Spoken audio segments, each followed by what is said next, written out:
Ois oikeesti oikeesti.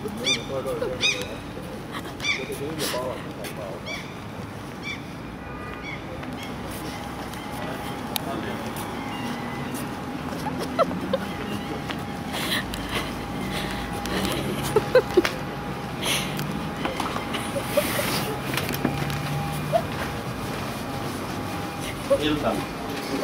Mä tulin sanoa kysymään, että paljonko maksaa lisää heteitä kahdenkin huoneessa? Meillä ei oo lisää heteitä. Tavallaan niinku kahdenkin huoneessa ei saa lisää rahaa. Niin, tai siis se on 3 hengen vuonna. Niin just joo. Minkä hintainen semmoinen? Koska? No, puhutaan tästä ensi viikolla, kun ruissa. Ja ensi viikolla. Onko siellä tavallaan viikonpäivillä eri Viikonloppuna tarjolla. Joo. Niin, ensi viikolla kyllä täynnä.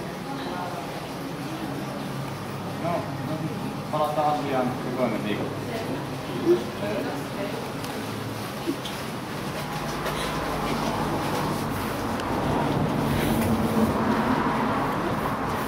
Ei niillä ollut lisää heteikkaa 2 hengen huoneessa ja ensi viikonloppu on buukattu täyteen. Hei! Potkas se lonkkari tänne!